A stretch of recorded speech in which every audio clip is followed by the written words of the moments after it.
성부와 성자와 성령의 이름으로 아멘. 예수님과 어머니 하나 되신 성심을 통해 신성하신 하느님 아버지 피아세 나라에서 천상천하의 온 우주 만물과 그리고 이 지상에 아버지께 속한 소수의 남은 자녀들과 함께 아버지 대전 앞에 엎드려 감사와 찬미와 영광과 음순과 존경과 사랑을 드리며 아버지만이 다스리셔야 할 모든 권한을 다 회복해드리기를 저희가 열렬히 갈망하여 아버지의 모든 권리를 다 되돌려드립니다. 사랑하는 아버지, 이 지상에 아버지의 뜻에 반하는 모든 악의 세력을 이제 계시록에서 말씀하신 바와 같이 모조리 다 쓸어버리시고 아버지의 뜻 진리가 아버지가 친히 다스리시고 통치하여 주시옵소서. 저희는 그것만을 열렬히 갈망하고 희망하여 아버지께서 다스려 주시기를 매일 소망합니다. 이제 역겨운 인간의 뜻, 그 제도와 전통, 그리고 전체주의와 공산주의를 비롯한 이 카발이 뿌려놓은 모든 악의 세력을 이 지구상에서 소탕하여 주시고 아버지 저희 위에 군림하시고 자정하시며 다스려 주시옵소서. 이 모든 기도 우리 주 예수 그리스도 이름으로 기도드리나이다. 아멘. 성부와 성자와 성령의 이름으로 아멘. 안녕하십니까. 하나님의 뜻 성교의 피아수녀입니다. 오늘도 이제 지난 시간에 이어서 마라나타 성지에서 성모님께서 메시지를 주셨습니다. 오늘은 어떠한 내용을 어머니께서 우리들에게 그 사랑의 나라에서 주셨을지 여러분들과 함께 학습해 보도록 하겠습니다.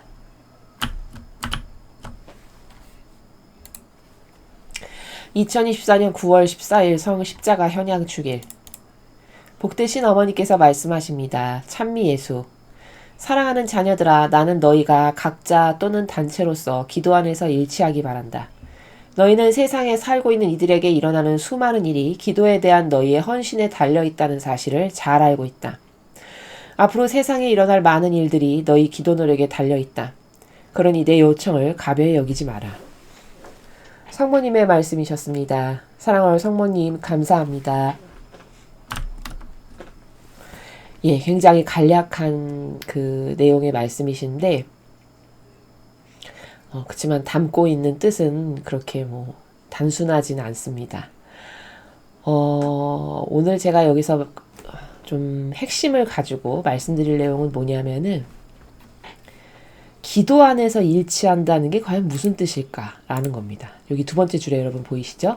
기도 안에서 일치하기 바란다. 이렇게 성모님께서 이렇게 말씀하셨는데요.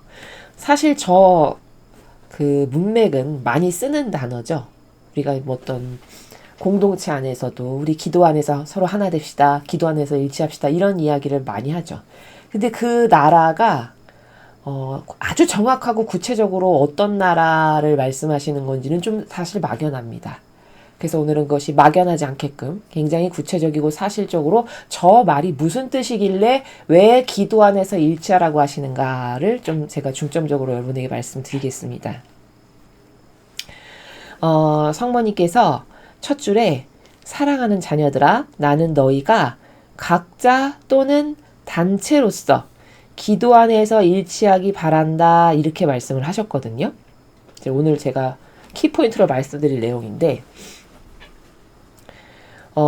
기도 안에서 일치한다는 거는 한 문장으로 표현하면 아버지의 뜻 안에서 하나 되거라 이런 말씀이세요. 그러면 그것도 조금 확 와닿진 않죠? 아버지의 뜻 안에서 하나 되라? 알겠고 좋은 것도 알겠고 맞는 것도 알겠는데 그게 마치 어떤 선명한 수학 공식처럼 다가오진 않죠. 그럼 이제 하나하나 말씀을 드리겠습니다. 우리가 왜 성모님이 기도 안에서 일치하라고 하시냐면은 이런 거예요. 우리 각자는 진리를 모르던 우리는 물론 지금도 진리를 알아도 한없이 부족합니다만 다 자아 안에서 살죠. 그러니까 자기가 원하는 거, 자기가 좋아지는 거, 자기의 기호, 정석, 경향만을 추구하면서 사는 게 자아 안에서 사는 겁니다. 자, 그러면 그렇게 자아만 따르는 인간 10명이 모였다고 해보죠. 그 10명 가운데 평화가 있을 수 있나요? 없습니다. 왜? 다 각자 자기가 좋아하는 거를 요청하고 원할 테니까. 그러니까 거기는 그렇게 자아만 따르는 인간 10명이 모이면 모여봤자 그 단체는 발전될 수도 없고요. 거기는 평화도 있을 수 없고요. 뭐 거시적으로 뭔가를 거기서 논의해가지고 대단히 아버지께 찬미와 영광이 되는 결과물을 도출할 수도 없죠. 그냥 배가 산으로 가겠죠. 보나마나. 분열만 있을 뿐이라는 거예요. 그러나 아버지 뜻으로 하나 되게 해주세요 라고 하면 일치하게 돼요. 왜냐? 그 아버지의 뜻 안에서 하나 된다라는 말이 무슨 뜻이냐면 그 10명 각자가 제 뜻을 배제하겠습니다. 아버지 뜻을 저도 따릅니다. 저도 아버지 뜻을 따릅니다. 이렇게 10명이 각자 자기 뜻만 따르고 살던 사람이 모여서 우리 아버지 뜻 안에서 하나 됩시다. 아버지 뜻 안에서 일치합시다. 그럼 이게 무슨 뜻이냐면 그 10명 A, B, C, D, E, F, G 그 10명이 다 자기 뜻은 버리고 이 사람도 진리 안에서 아버지 뜻만 따르고 이 사람도 진리 안에서 아버지 뜻이 저의 우선순위고 이렇게 하겠다라는 겁니다. 그러니까 거기는 평화가 있을 수밖에 없고 거시적인 어떤 열매를 맺을 수도 있고 목적 지향성을 가지고 항구하고 지속적으로 뭔가를 열심히 노력할 수도 있는 원동력의 에너지가 나오겠죠. 그렇죠? 그래서 성모님이 기도 안에서 일치하라라고 말씀하시는 거예요. 이해가 좀 되시나요? 그리고 이런 게 있어요. 우리가 기도를 자꾸 하잖아요. 사람이 기도를 자꾸 하게 되면요. 어떤 놀라운 효용과 가치가 생기냐면요. 인간의 뜻이 자꾸 하나님의 뜻으로 바뀌게 되는 은총을 주세요. 이해되십니까? 그러니까 내가 아버지 뜻 안에서 자꾸 기도를 하지 않습니까? 그러면 내 의지가 아버지 뜻 안에서 이 기도를 하고 아버지 뜻 안에서 살겠습니다 라고 하는 의지 가운데 기도를 하기 때문에 하느님은 의지만 보신다 그랬죠. 지향만 보신다라고 제가 여러분에게 말씀드렸죠. 부족해도 지향이 올바르면 그 사람은 올바른 길을 가고 있는 거예요. 이해되십니까? 근데 사람은 여기서 미세한 부분인데 혼동이 오는 게 뭐냐면 다 부족한데 다 수용해야 되는 거 아니야? 다 포용해야 되는 거 아니야? 이런 식으로 저 거짓교회가 속이는 거거든요. 그게 아니라고 제가 말씀드렸죠. 의지가 중요해요. 의지. 근데 의지는 안 보이는데 어떻게 합니까? 아니요. 알 수 있어요. 그 사람이 추구해서 나가는 방향성을 보면 저 사람이 우파인지 좌파인지 여러분 아시죠? 보이잖아요. 그렇죠? 우리 정치인도 하다못해 청문회에 나와서 발언하는 거 하나만 한 문장만 들어봐도 저 사람이 빨갱이인지 우파인지 알 수 있습니다. 그렇죠? 그러니까 의지가 안 보인다고 해서 모르는 거 절대 아니에요. 자, 이렇게 하느님은 의지를 보시기 때문에 내 의지가 아버지 뜻을 따라야지, 내 뜻은 버려야지, 내 기호, 정석, 경향은 알고 보니까 나에게 유익이 되는 게 아니라 사실은 나를 마귀가 지옥 불구덩이로 끌고 가려고 하는 교묘한 책략이야. 이걸 깨달아서 저는 제 의지를 안 따르고 아버지 뜻을 따르겠습니다라고 하는 의지 가운데 기도를 자꾸 하죠. 그러면 하나님은 의지를 보시기 때문에 제가 나랑 저렇게 하나 되길 원하고 아버지 뜻 안에서 일치하길 원하니까 제 의지를 바꿔줘야 되겠다 해서 자꾸 인간의 뜻을 버리고 아버지의 뜻으로 살게끔 은총을 주신다는 겁니다. 이해되시죠? 이거 놀라운 비밀이에요. 그러니까 기도하실 때 여러분이 꼭 그거를 의지적으로 잠재의식 가운데서도 의지적으로 가지고 하시면 그런 은총이 여러분에게 가신다라는 거죠. 그 다음에 지금 성모님이 너가 각자 기도할 때 혹은 단체로서 할 때도 기도 안에서 일치해라 라고 하신 게 지금 아버지 뜻 안에서 일치해라 라고 하는 말씀이시고 아버지 뜻 안에서만 모든 인간은 일치할 수 있다. 왜? 그때에서야만이 자기 뜻을 다 버리니까 각자가. 그러면 하나 될 수 있겠죠. 그렇죠? 그러니까 여기서는 일이 되는 거예요. 여기서는 기도에도 하늘에 닿는 기도가 되고 열매 맺는 것도 있고 아버지도 반기시고 이런 것들이 효용과 가치가 그때에서 생긴다는 겁니다. 근데 기도 백날 해봤자 내 뜻 가운데 그냥 내 자아가 원하는 거 이기심, 자애심, 욕구나 채우는 기도를 맨날 한다. 그는 기도의 효용과 가치가 있을 리가 없죠. 근데 나는 내 자아가 원하는 거 맨날 말해도 들어주시던데. 물론 그게 이런 게 있어요. 초등학교 1학년이 엄마한테 뭘 달라고 해요. 그러면 예를 들어 걔가 달라는 게 초콜릿이었어. 그러면 초콜릿은 몸에 나쁘니까 그 엄마가 안 주고 싶겠죠. 근데 걔가 너무 어려가지고 그걸 줘야지만 뭔가 말을 듣는 엄마에게 좀 동조를 하고 말을 듣는 어떤 표양을 보일 수 있는 예를 들면 당근 같은 거야. 그러면 엄마 입장에서는 그렇게 어린아이고 말귀를 잘 못 알아듣는 나이면 약간씩 그걸 주면서 엄마 쪽으로 이끌겠죠. 이제 이런 것과 같은 다스림의 원리가 아버지에게도 있으세요. 그러니까 초창기에는 혹은 신앙의 초심자일 때에는 그런 어떤 나의 저급하지만 지금 생각해보면 내 자아가 원하는 것을 했을 때 조금 들어주실 수도 있으나 신앙이라는 거는 단계가 거듭하고 높아지면 높아질수록 어느 나라로 가야 되냐? 예수님과 성모님의 정신세계로 가야만 해요. 그게 성숙한 거고요. 그게 아름다운 거고요. 그게 모범이고 그게 거룩한 거예요. 그러니까 우리도 이런 거죠. 초등학교는 자기가 좋아지는 것밖에 모르지만 걔가 장성해서 고등학생이 되고 대학생이 되면 부모를 생각할 줄도 알고 직장을 가면 돈 벌어서 엄마 아빠께 선물도 좀 사다 드릴 줄 알고 이렇게 성숙해지죠. 신앙도 이런 것과 비슷한 단계가 필요하겠죠. 아니 오늘 처음 왔는데 초심자한테 당신 예수님과 같이 목숨을 내놓고 죽으시오. 이러면 그 사람 기절하지 않겠습니까? 그렇죠. 그러니까 초심자에게는 그런 걸 요구할 수도 없어요. 초심자에게는 당근을 조금씩 주면서 이런 거다. 신앙이란 이런 거다. 여기서는 이렇게 희생하는 건데 희생이 왜 아름다운 거고 그것의 효용과 가치가 뭐고 희생하는 삶은 왜 고결한 거고 이런 걸 조금씩 가르쳐줘야 되겠죠. 그러면 그 사람이 그걸 들으면서 정신 상태가 마인드가 성숙해지면서 본인이 이제 그것을 원하게 되는 이런 차원으로 이끌어야 되는 거고 이렇게 업그레이드가 되는 거거든요. 그러면 이런 과정들이 있잖아요. 이런 과정이 있는 거기 때문에 초심자일 때는 내가 저급한 걸 원해도 아버지가 조금 들어주실 수 있을지 모르겠지만 그게 성장을 하고 성숙을 하게 되면 오히려 그도 그것을 바라지 않는 것이 정상인 거고 하느님도 더 이상은 그렇게 당근을 주는 나라에서 내 기도를 들으시지 않는다라는 거죠. 이해되시죠? 그래서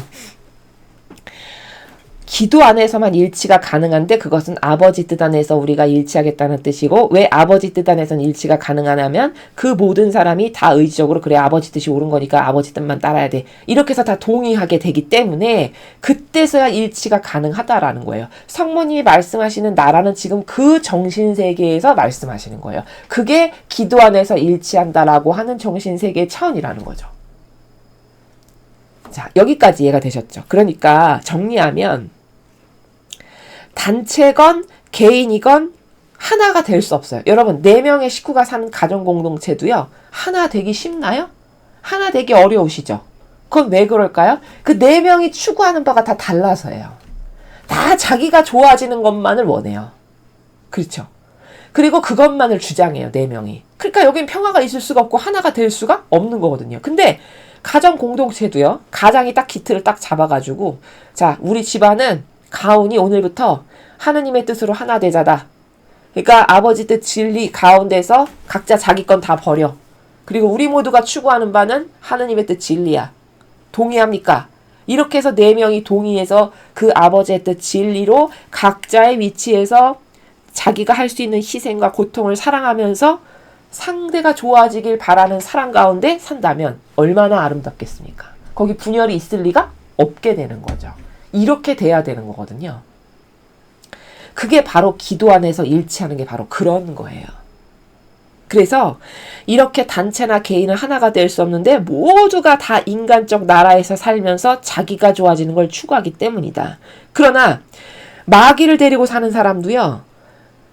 이런 게 성모님 말씀이야. 이런 게 예수님 말씀이야. 자 봐봐. 성경에 예수님이 이렇게 말씀하셨지? 자 봐봐. 성모님이 이렇게 말씀하셨잖아. 이 메시지를 봐봐. 하느님 아버지께서 이렇게 말씀하시잖아. 이렇게 하면 그도 그래 하느님은 옳으시니까 이게 옳아. 이렇게 수긍할 수밖에 없어요. 왜냐면 진리는 퍼펙트하게 옳은 나라니까 거기 이의제기를 할 수가 없는 정신세계거든요. 그러니까 부족한 사람도 자 우리 진리로 하나 됩시다. 그럼 예, 그럽시다. 이렇게 한단 말이에요. 그러나 어떤 리더가 있는데 리더가 자, 내 뜻이 여기 내가 리더니까 우리 내 뜻으로 하나 되자. 그럼 그거 누가 따르겠습니까? 따를 사람이 아무도 없겠죠. 그러나 내가 리더인데 내가 자, 저부터 모범으로 희생을 하겠습니다. 예수님과 성모님과 같은 희생으로 저도 살겠습니다. 여러분도 다 같이 우리 진리를 근거로 해서 각자 자기 위치에서 그렇게 희생과 고통을 사랑하는 정신으로 살고 싶습니까? 그러면 그렇게 하겠습니다. 이럴 사람 많다라는 거예요. 이해가 되시죠? 단체라는 건 이럴 때만 하나 될 수 있어요. 가족 공동체도 이렇게 할 때만 하나 될 수 있어요. 그래서 성모님이 기도 안에서 일치해라 이렇게 말씀하시는 거라는 겁니다. 자, 이해가 쉬우시죠? 그래서 마귀를 데리고 사는 사람도 이게 성모님 말씀이니까 이게 옳아 하면 다 수긍하고 맞습니다. 이렇게 한다라는 거죠. 그래서 기도 안에서 일치할 수 있게 된다는 거예요. 그러므로 그렇게 만약에 10명이 있는데 10명의 공동체가 다 그래 아버지 뜻만이 퍼펙트하고 진리만이 옳으니까 그걸 따릅시다. 이렇게 되면 그때서 하느님은 은총의 씨앗을 그 공동체의 구성원들에게 막 넣어주실 수 있어요. 왜? 그가 그렇게 하겠다라고 의지를 가졌고 수긍했으니까. 이해가 잘 되시나요? 그러니까 아버지의 뜻에서 아버지 뜻 안에서 하나 됩시다. 우리 아버지 뜻 안에서 일치합시다. 기도 안에서 일치합시다. 같은 맥락의 나라다 라는 겁니다. 그래서 우리가 여러 명이 모인 어떤 공동체 리더를 하시는 분들이나 아주 가장 작은 규모의 단위체의 공동체로 하면 우리가 보통 가족 공동체를 이야기하는데 가족 공동체의 리더도 즉 가장도 이렇게 가족을 이끄셔야 돼요. 그래서 우리 집은 진리로 모두가 하나 되는 거다. 이 진리에 반하는 거는 어느 누구도 주장하지 말 것. 이렇게 하는 거죠. 그러면 그 가정 공동체는 평화가 있을 수밖에 없는 게 왜냐면요. 그냥 행복이 넘쳐 흐를 거예요. 그날부터. 왜냐? 그 너무 당연한 메커니즘인데 가족이 싸우는 건 왜냐면 자기 욕구가 채워지지 않아서 서로 싸우는 거거든요. 근데 이 가정 공동체는 생전가야 싸울 일이 없는 게 왜냐면 다 희생하기를 원할 거거든요. 왜? 진리로 하나 되자 했으니까. 근데 진리의 모범이신 예수님과 성모님이 어떻게 사십니까? 자기를 위한 걸 아예 안 하셨어요. 그러면 4명이다. 그럼 4명이 다 각자 자기를 위한 걸 안 해야 되는 거거든요. 그쵸? 그럼 자기를 위한 걸 안 하는데 거기 왜 싸울 일이 왜 있을까요? 싸울 일이 없죠. 그리고 서로가 서로만을 위해서 희생하는 걸 기쁨으로 여기겠죠. 왜? 예수님과 성모님이 그렇게 사셨으니까. 왜? 우리는 진리로 하나 되는 공동체다. 오늘부터 우리 집은 이렇게 선언했으니까 가장이. 그러면 상대를 위해서 다 희생만 할 거거든요. 그럼 여기 평화와 행복과 기쁨과 웃음만 넘쳐나겠죠. 이러니까 행복할 수밖에 없다는 거예요. 이해가 되시죠? 이게 비법입니다. 성가정이라는 건 바로 이런 걸 두고 하는 이야기예요. 그래서 우리는 인간이 어떨 때 가장 비참하고 아주 추잡하냐면요. 자기를 위할 때 사실 되게 추잡한 거거든요. 그러니까 자기를 위한 게 왜 추잡한 거냐면 제가 비유를 들면요. 이런 거예요. 자기를 위한다는 거는 좀 임팩트 있게 여러분에게 사고방식 안에 꽂힐 수 있게 제가 말씀을 드리면 예를 들어서 내가 환갑이 됐어. 환갑잔치를 좀 해야 되겠어. 근데 내가 환갑 때 막 10캐럿짜리 다이아 반지를 하나 좀 받고 싶어. 그래가지고 자식들 다 불러다 놓고 남편도 옆에 앉으라고 한 다음에 얘야 내가 몇 월 며칠 날 무슨 요일 날 환갑인데 내가 그때 10캐럿까지 다이아 반지를 좀 하나 선물로 받고 싶거든. 그러니까 니네가 십시일반으로 돈을 나눠가지고 그날 10캐럿짜리 내 다이아 반지 좀 하나 선물해 오렴. 이렇게 이야기했다라고 해보죠. 그거 받으면 기분 좋을까요? 그렇게 해서 받으면? 되게 찜찜하지 않을까요? 그쵸? 그리고 그걸 듣는 자식이나 남편은 어떻게 생각할까요? 말은 안 해도 참 인격이 참 이렇게 생각하겠죠. 그러니까 자기를 위하는 삶은 바로 이런 거랑 같은 거거든요. 그렇게 환갑잔치를 하는데 잔치도 내 맘대로 너는 뭐 사오고 너는 뭐 사오고 막 정해주고 야 잔치는 좀 규모는 이 정도로 해야 되지 않겠니? 명색이 환갑잔치인데 막 이렇게 해서 했다라고 해보죠. 그거 선물이라고 할 수 없는 거죠. 사실. 그러니까 자기가 자기 좋아지는 걸 추구하고 자기가 자기를 돌본다는 건 바로 이런 거거든요. 되게 추잡하죠. 그렇죠? 그러니까 이건 받아도 사실 선물이 아니라 강요에 의한 걸 누가 선물이라고 하겠습니까? 기분도 하나도 좋을 리가 없죠. 사람은 어디에서 감동을 받죠? 저 사람이 나를 진정으로 사랑한다는 걸 내가 깨달았을 때 감동받거든요. 근데 그건 뭘로 입증이 되죠? 희생으로 입증되는 거거든요. 맞습니까? 여러분도 예를 들어서 여러분이 몸살 감기가 걸렸는데 가족 중에 한 명이 맨발로 제주도까지 뛰어가서 전복을 손수 따서 그걸 가지고 와가 맨발로 다시 뛰어와서 그걸 정성스럽게 다듬어서 전복죽을 끓여서 나에게 줬어. 그럼 어떤 마음이 드세요? 눈물이 나지 않을까요? 왜? 그 희생을 보면 저 사람이 나를 얼마나 사랑하는지를 내가 알 수 있잖아요. 맞죠? 그러니까 사랑이라는 거는 이런 거예요. 아주 기본적인 거죠. 그렇죠? 이런 건데 그것을 강요로 받고 그것을 남에게 요구를 한다. 이거는 정말 추잡하고 추한 거죠. 근데 요즘 사람들의 살아가는 사고방식이 다 그래요. 남에게 자기 기호나 정서를 강요하는 거거든요. 맞습니까? 근데 하나도 부끄러운 걸 모르죠. 그 정도로 뇌가, 그 정도로 사고방식 안에 악이 가득한 거예요. 그런 객관화도 스스로에게 할 수 없을 만큼. 근데 우리가 성모님과 예수님을 왜 사랑하죠? 그 숭고한 희생 때문에 사랑하는 거죠. 예수님의 그 숭고한 희생을 보면요. 종교 안 가지신 분도 눈물을 흘리세요. 그 예전에 패션 오브 크라이스트라는 영화를 그 상영에서 같이 본 적이 있었어요. 근데 그분은 신자가 아니셨는데 그냥 지나가다가 이렇게 큰 스크린으로 하니까 뭐냐 하면서 이렇게 와서 보셨던 분이 한 분 계셨어요. 근데 제가 봤을 때 그분은 종교 없으신 분인 것 같은데 그걸 보면서 이렇게 우시더라고요. 왜 그랬을까요? 그 사람 마음 안에 어떤 뭉클함이 있어서 그랬을까요? 예수님의 그 처절한 희생을 보고 감동이 밀려오는 거예요. 그렇죠. 사랑은 이렇게 희생에 있는 겁니다. 나도 누군가가 나를 위해서 그렇게 끔찍한 희생으로 죽 한 그릇 고작 끓이기 위해서 그렇게 많은 희생으로 나를 위해서 그런 것을 감수했다면 그 사람 때문에 너무 고마워서 눈물이 나는 것처럼 나도 상대에게 그런 사람이 된다면 얼마나 멋있는 걸까요? 그렇죠. 그것을 작은 가정 공동체에서부터 실행을 해야 된다는 거예요. 그러면 오늘날처럼 저렇게 이혼율이 높아서 사내 못 사내 하면서 맨날 이혼하고 부모 자식 간의 사이가 저렇게 멀어지고 이런 일은 일어나지 않겠죠. 그럼 이런 걸 어디서 가르쳐야 될까요? 교회가 가르쳐야 돼요. 여러분 사고방식을 누가 잡아주죠? 학교에서 잡아줍니까? 요새 학교에서 윤리도덕도 안 가르칩니다. 빨갱이 사상이나 주입하지. 그러면 이걸 어디서 가르치나요? 부모님도 요새는 안 가르쳐요. 왜냐면 핵가족 사회가 되고 다 바빠서 다 먹고 살기 바빠서 밖에 나가서 있으신 시간이 많아가지고 자녀들에게 인성교육을 할 시간이 별로 없어요. 그럼 이걸 누가 가르치나요? 이게 엄청 중요한 건데 교회가 가르쳐야 되는 겁니다. 근데 여러분 이런 거 교회에서 들어보신 적 있으세요? 없으시죠? 그러니까 근데 그나마 옛날 어르신들은 제가 이렇게 말하는 게 이게 다 그냥 기본이에요. 삶에. 그냥 그렇게 희생을 하면서 살아왔고 사실상 자신들이. 그러니까 그냥 이 일은 이와 같은 기본의 마인드거든요. 근데 지금 사람들은 이게 기본이 아니에요. 기본이 아니라는 거를 사회 곳곳에서 문화에서도 알 수 있습니다. 너를 위해서 살아. 욜로족 막 이런 거 나오고 맨날 광고에 그쵸? 그리고 뭘 이렇게 모아 저축을 왜 해. 오늘 하루 기쁘고 행복하면 됐지.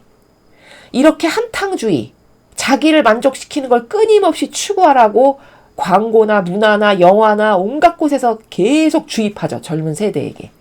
그러니 맨날 그런 것만 접하죠. 집에서 가르쳐주는 사람 없죠. 교회도 병들고 썩어서 올바른 걸 전하지 않죠. 예수님과 성모님의 정신도 생전가야 들어본 적도 없죠. 성경도 안 읽죠. 그러면 어떻게 온전한 건전한 정신으로 살아갈 수가 있나요? 살아갈 수가 없게 되는 겁니다. 그러니까 저렇게 이상한 돌연변이와 같은 현상들이 사회 현상이 뉴스에서 여러분이 보시는 것처럼 매일 벌어지는 거예요. 우리 아이는 금태를 눌렀다라고 부모가 너는 왕의 DNA를 가졌어. 부모가 이렇게 말할 만큼이잖아요. 그걸 대놓고. 그래도 하나도 부끄러운 줄을 모르잖아요. 이 엄청 추잡한 거거든요. 맞습니까? 그러니까 우리는 이 기도 안에서 일치하기 바란다. 왜 성모님이 하필이면 기도 안에서 일치하라고 했을까? 기도 안에서만 일치가 가능하기 때문이에요. 다시 말하면 하나님의 뜻 안에서나 일치가 가능하기 때문이에요. 그렇지 않은 모든 순간은 인간은 다 자기를 위해서 살아요.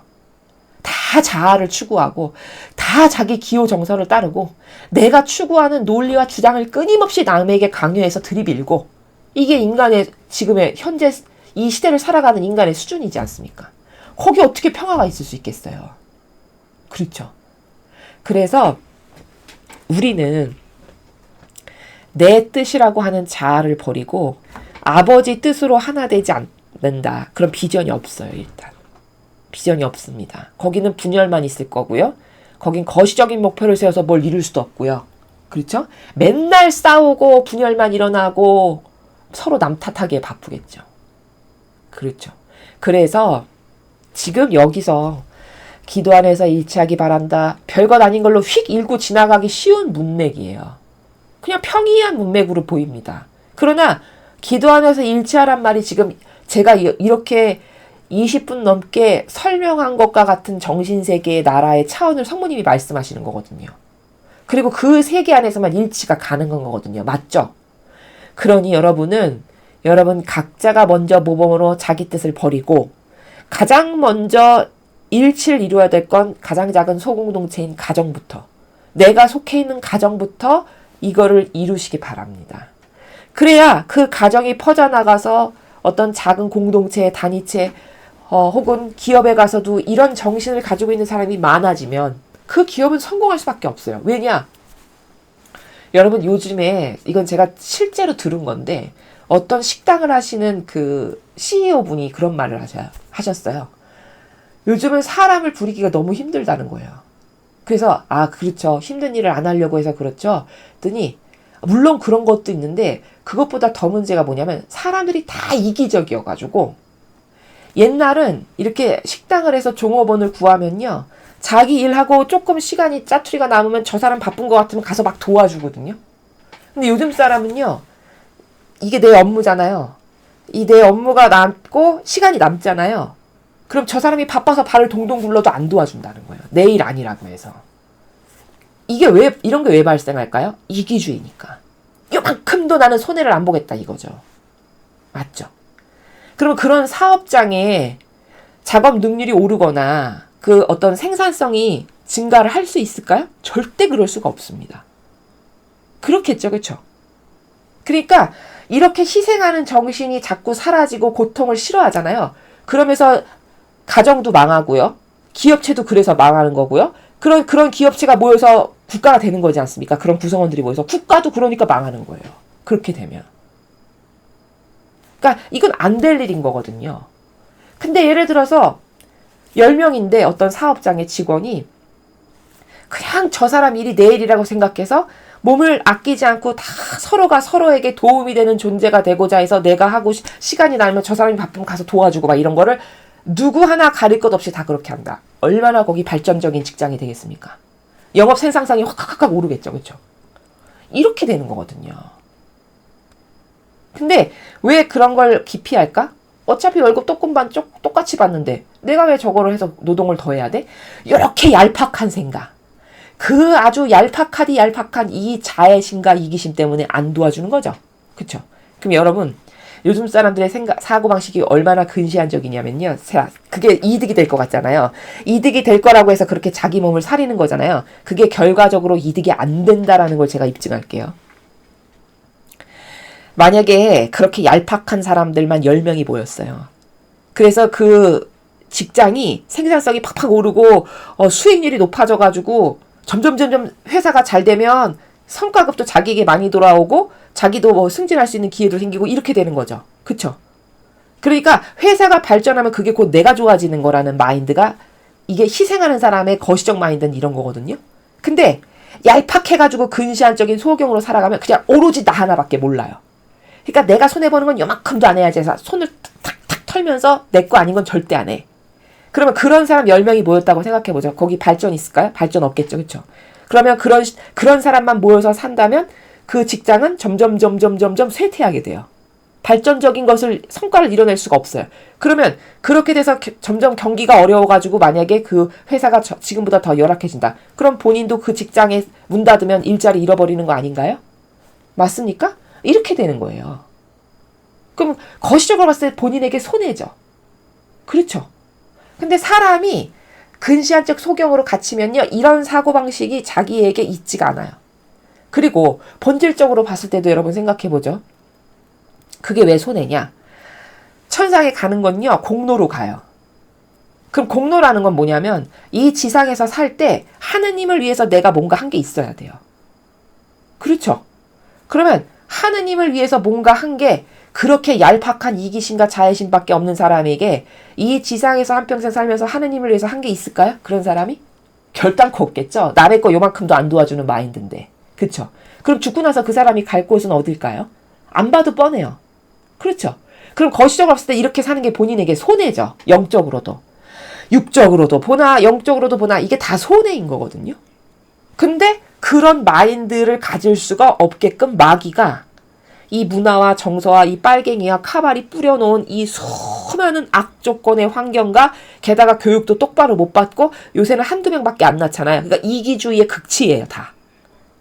그러니까 그렇게 소극적인 자기를 위한 그런 어떤 역겨운 마인드로 살다가 평생 그렇게 자기만 알고 살다가 죽는 거거든요.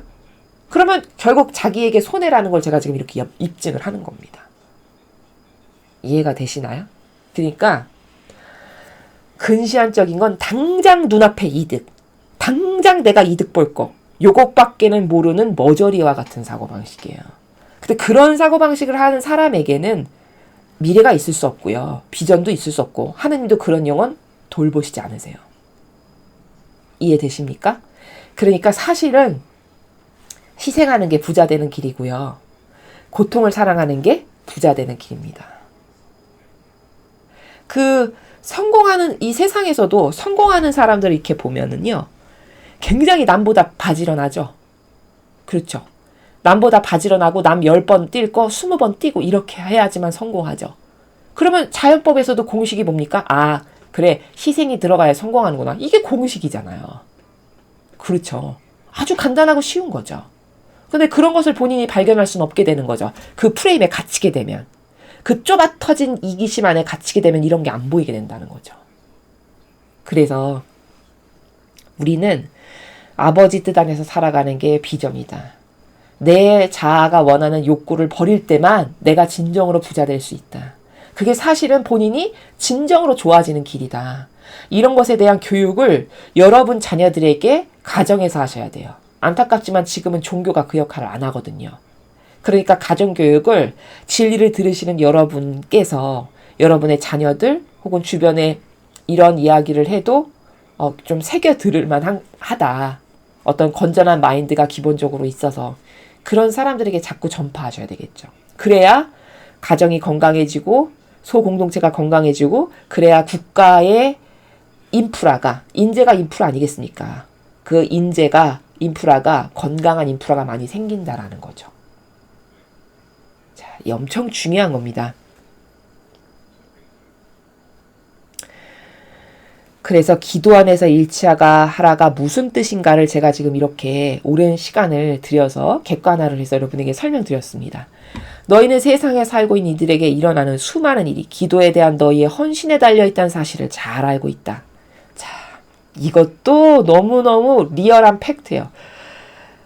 왜냐면 지금 어머니 말씀은 그거거든요. 세상 일들이 여러분이 바치시는 기도 때문에 달라진 결과인데 너는 그거를 잘 알고 있다 이미 이런 말씀이죠. 자, 그러면 제가 직접적 예시를 들겠습니다.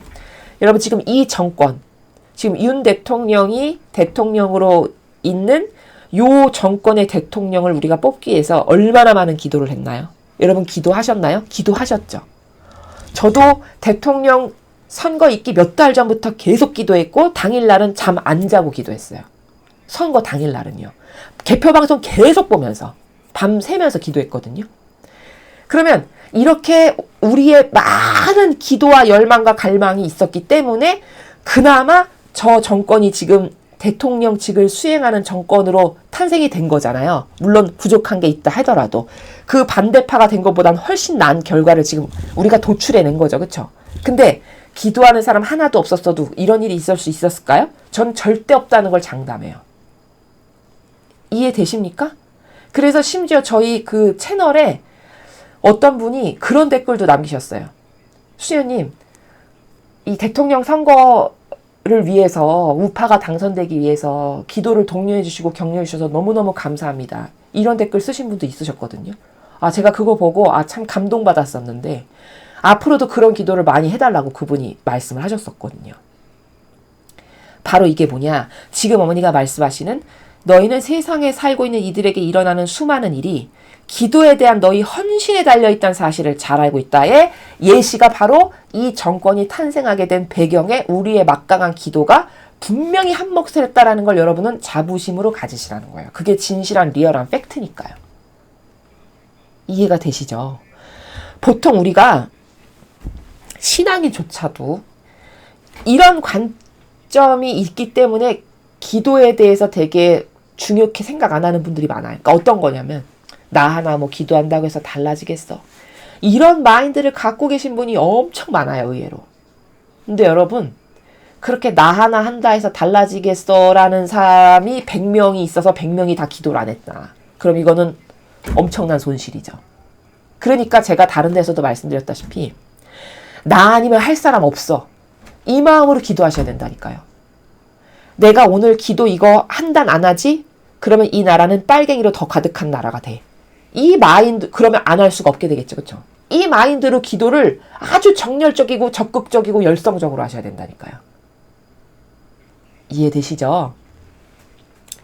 실제로요. 여러분도 기도 체험 많이 있으시겠지만 어머니의 이 말씀은 정말 팩트예요. 저도 어떤 것에 대해서 엄청나게 갈망하고 기도를 엄청 많이 하죠. 그럼 반드시 이루어져요. 저는 그걸 많이 체험해 봤거든요. 그래서 기도에 대한 확신이 저는 아주 100%예요. 그러니까 여러분도 그 기도에 대한 확신적 사고방식이 본인의 마인드가 되게 해야 돼요. 그러니까 어떤 큰 원대한 계획이 있어. 예를 들어서. 그러면 그 원대한 계획을 위해서 기도나 희생을 안 한다? 이건 있을 수가 없는 일이에요. 이해되십니까? 어떤 원대한 이루고자 하는 목표가 있는데 그것에 대해서 내가 희생도 바친 것도 없고 고통을 사랑한 것도 없고 기도한 것도 없다. 그럼 그건 안 이루어지는 게 아주 당연한 거예요. 이해가 되시죠? 이 마인드를 완전히 바꿔야 돼요. 그래서 지금 이 정권이 이렇게 탄생하게 된 데에는 우리의 희생과 기도 없었죠? 그럼 탄생할 수 없었어요. 이건 아주 확신적인 거예요. 그러니까 성모님이 너희들의 헌신에 달려있다는 사실을 너는 이미 잘 알고 있다라고 말씀하시잖아요. 이 행간의 뉘앙스를 잘 이해하셔야 됩니다. 이 말씀은 너는 잘 알고 있다는 건 뭐냐면 너는 이미 경험해서 알고 있어 얘들아. 이 말씀이에요. 근데 경험했잖아요 우리가. 맞죠? 그래서 저희 구독자가 얼마 많지 않으시지만 그분들이 한 명 한 명이 나 아니면 할 사람 없어. 그러면 이 나라는 빨갱이로 뒤덮여. 이 나라는 카발이 다 먹어서 치워버리는 속국이 될 거야. 이런 거 하면 자다가도 일어나서 기도하겠죠. 이런 마음으로 하셔야 된다는 거예요. 나 아니면 할 사람 없다. 그게 사실이고 진실이고요. 근데 나 하나쯤이야. 이렇게 해서 다 회피하게 되면 이 기도할 사람이 없어서 하느님이 들어주시고 싶으셔도 안 돼요. 여러분 제가 누누이 말씀드리지만 천상에는 공짜가 있다 없다? 공짜 없어요. 그러므로 이 지금 마귀가 이렇게 들끓는 세상에 이 마귀를 이기려면요. 우리들의 기도가 없죠. 그러면 이 마귀를 패배시킬 수가 없어요. 그러면 하느님이 능력이 없으셔서나 절대 그게 아니에요. 천상 나라 시스템의 메커니즘의 원리에 합당치 않기 때문이에요. 왜? 거저로 될 수 있는 건 없으니까. 그게 메커니즘의 기본이니까. 공짜는 안 된다라는 거죠. 그러니까 우리 희생과 기도와 고통이 들어가야 된다니까요. 그래서 이제 뭐 이 우파 정권을 잡아먹지 못해서 안달이어서 뭐 탄핵을 하네 어쩌네 뭐 시국미사를 하네 난리 법석이잖아요. 저 마귀를 잠재우려면 우리가 어떻게 해야 될까요? 엄청 많이 기도해야 돼요. 엄청 열정적으로 항구하고 지속적으로. 이해되시죠? 그러니까 여러분이 이건 나라를 살리기 위해선 이 노력이 들어가지 않으면 나란 망한다. 이 절박한 심정으로 기도하시기 바랍니다. 그게 진실이에요. 그리고 우리는 이미 그 기적의 역사를 경험한 주역들이고요. 이해가 잘 되셨죠? 그러나 우리의 기도가 없으면 하느님은 힘쓰실 수 없어요. 왜? 아무리 안타까워도 거저하실 수는 없기 때문이에요. 그러나 고통과 희생이 많이 바쳐지죠. 그러면 많이 바쳐지면 바쳐질수록 유리해요. 왜? 아버지가 안 들어주실 수가 없게 되는 거거든요. 야, 얘네들이 이렇게 많은 희생을 했네? 야, 이렇게 많이 고통을 사랑했네? 야, 이거는 내가 도와주지 않을 수 없다. 해서 도와주실 수밖에 없는 이거를 만들어야 되는 겁니다. 이게 메커니즘이에요, 여러분. 이거 잊지 마시고요. 꼭 실천하시기 바랍니다. 나라를 살리고 싶으시죠? 그럼 우리밖에 없어요. 여러분. 이 나라의 우파 사실 소수거든요. 여러분도 느끼시겠지만. 근데 여러분 소수라고 해서 깔볼 일이 아니에요. 제가 입증을 할게요. 다니엘을 보세요. 바빌론으로 끌려갔을 때 다니엘과 친구들 그 몇몇이 의인이었습니다. 물론 성경에 등장하지 않는 의인도 있을 수 있었겠죠. 그러나 우리가 알고 있는 대표적인 의인은 다니엘과 세 친구 꼴랑 4명이에요. 근데 그 4명이 그렇게 의인으로 열심히 살았고 다니엘이 남의 나라에 끌려갔는데도 꼿꼿하게 하나 굽히지 않고 우리는 아버지께서 허락하시지 않는 건 안 먹습니다. 딱 거부하고. 그쵸? 꼿꼿하게 항구하고 지속적으로 하느님께만 갈망하고 믿고 의탁하면서 기도하고 이렇게 했더니 어떻게 됐습니까? 결국에는 이스라엘이 기한을 했잖아요. 물론 약간 늦춰지는 건 있었지만. 그렇죠. 자, 이렇게 희생이라는 거는 물론 많은 사람이 동참하면 많은 희생이 바쳐지니까 좋은 거죠. 그러나 사람 수가 적다라고 해도 내가 일당 백의 마음으로 한다. 이렇게 한 뜨거운 열정과 갈망으로 바쳐지는 기도는 하늘에 닿는 기도가 돼요. 게다가 그 기도가 더 고결해서 아름다운 거는 자기를 위한 기도가 아닐 때 고결하고 아름다워서 더 잘 바쳐지는 기도가 되거든요. 이걸 의인의 기도라고 하는 거죠. 그렇죠? 그러니까 우리들의 기도는 더 하늘에 가까이 맞닿아 올려질 수가 있어요. 또 하나의 팁 말씀드리면 기도할 때는 누구에게 말씀드려라? 성모님께. 그러면 완덕이신 어머니께서 부족한 내 기도를 흠없고 완벽하고 아버지가 받으시기 합당한 걸로 싹 이렇게 만드셔서 아버지 대전 앞에 봉헌 드려주신다. 그러면 효용과 가치가 또 극대화되겠죠. 야, 이런 것들이 다 비법입니다, 여러분. 그래서 제가 지금 몇 가지 말씀드린 거 이것에 근거해서 오늘부터라도 열심히 나라를 위해서 정말 시간이 없어 묵주기도 한 단이라도 하세요. 이해되셨죠? 자, 이렇게 하시기 바랍니다. 앞으로 세상에 일어날 많은 일들이 너희 기도 노력에 달려있다. 이렇게 말씀하시잖아요. 이렇게 기도 노력에 달려있다. 그러니 여러분 우리가 기도 안 하면 되겠습니까?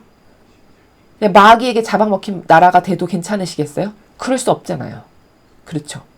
그러니까 우리 기도 노력에 달려있다라는 이 어머니의 진실한 말씀에 귀를 쫑긋 세우고 귀를 기울여야 돼요. 정말 우리한테 달려있는 거거든요. 그래서 후미에 그러니 내 요청을 가벼이 여기지 마라. 또 한 번 당부하셨어요. 그러니까 오늘부터 우리는 나 아니면 이 나라는 빨갱이에게 넘어간다. 카발에 완전히 속국된다. 이 마음으로 그럼 자다가도 벌떡 일어나서 할 어떤 의지가 생기죠. 이 마음으로 여러분 각자가 열심히 나라를 위해서 기도하시기 바랍니다. 사실 굉장히 짧은 내용인데 오늘 이 내용의 핵심은 기도 안에서 일치하는 게 도대체 무슨 뜻인가. 되게 막연하게 들렸었는데 구체적으로 왜 기도 안에서만 일치가 가능한지를 여러분 아시겠죠. 그게 무슨 나라인지. 그게 아버지 뜻 안에서 일치한다. 아버지 뜻 안에서 하나단다. 이 말씀이에요. 그리고 그게 왜 그것만이 가능한지를 제가 지금 말씀을 다 드렸습니다.